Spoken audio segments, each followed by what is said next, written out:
சென்னையில் நடைபெறும் கேப்டன் குரு பூஜை பேரணியில் சேலம் மாநகர் சார்பில் 2000 பேர் கலந்து கொள்வது என நெத்திமேடு பகுதியில் நடைபெற்ற தேமுதிக செயல் வீரர்கள் கூட்டத்தில் முடிவு.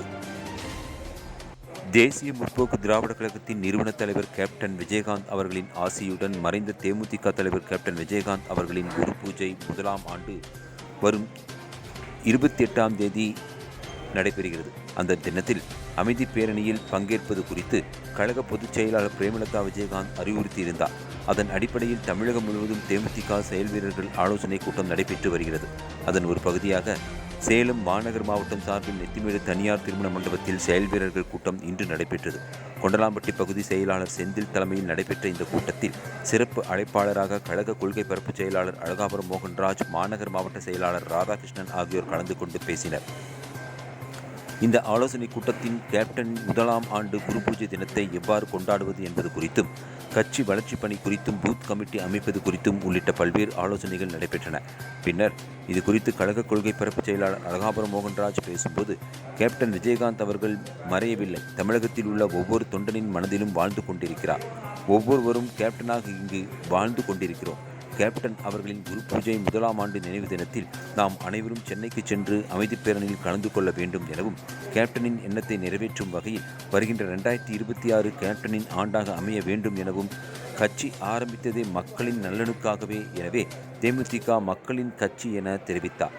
இதேபோல சேலம் மாநகர் மாவட்ட செயலாளர் ராதாகிருஷ்ணன் பேசுகையில், சேலம் மாநகர் மாவட்டம் சார்பில் நடைபெறவுள்ள கேப்டன் குரு பூஜை முதலாம் ஆண்டு அமைதி பேரணியில் சேலம் மாநகர் சார்பில் 2000க்கும் மேற்பட்டோர் செல்வது எனவும், அங்கு தமிழகம் முழுவதும் இருந்து லட்சக்கணக்கான கேப்டனின் உண்மையான தொண்டர்கள் குவிவார்கள். தமிழகத்தில் கேப்டனின் கரத்தை அங்கு நிரூபிப்போம் எனவும், மறைந்த பல்வேறு தலைவர்களுக்கு மக்கள் சுற்றுலா தலமாகத்தான் சென்று வருகின்றனர். ஆனால் கேப்டன் சமாதி லட்சோப லட்ச மக்களின் கோவிலாகவும் பசியை போக்கும் தலமாகவும் கேப்டனின் ஆலயம் விளங்குவதாக தெரிவித்தார்.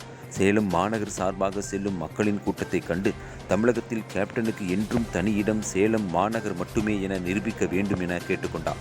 இந்த கூட்டத்தில் அவைத்தலைவர் செல்வகுமார், துணைச் செயலாளர் ராஜி, செயற்குழு உறுப்பினர்கள் முரளிதரன், பொதுக்குழு உறுப்பினர்கள் ஆரோக்கியம், ராஜா, நாராயணன், செந்தில், கேப்டன் மன்ற செயலாளர் பன்னீர்செல்வம், சேலம் ஒன்றியம் அப்பாவு, சூரமங்கலம் பகுதி செயலாளர் காத்தவராயன், அம்மாப்பேட்டை பகுதி செல்வகுமார், கண்ணங்குறிச்சி பகுதி கதிர்வேல், அஸ்தம்பட்டி பகுதி ராஜா, கிச்சிப்பாளையம் பகுதி MP விஜய், குகை பகுதி சேகர், கொண்டலாம்பட்டி பகுதி செந்தில், செவ்வாய்ப்பேட்டை பகுதி தக்காளி ஆறுமுகம், மகளிர் அணி செயலாளர் பிரபாவதி, ஜெயலட்சுமி, சுமதி, 49வது வட்டக்கழக செயலாளர் ரத்னகுமார், 50வது வட்ட செயலாளர் முருகன், 51வது வட்ட செயலாளர் ராஜா, 52வது வட்ட செயலாளர் அமுல், கொண்டலாம்பட்டி பகுதி கழக அவைத்தலைவர் சிவா உள்ளிட்ட நிர்வாகிகள், தொண்டர்கள் என ஏராளமானோர் கலந்து கொண்டனர்.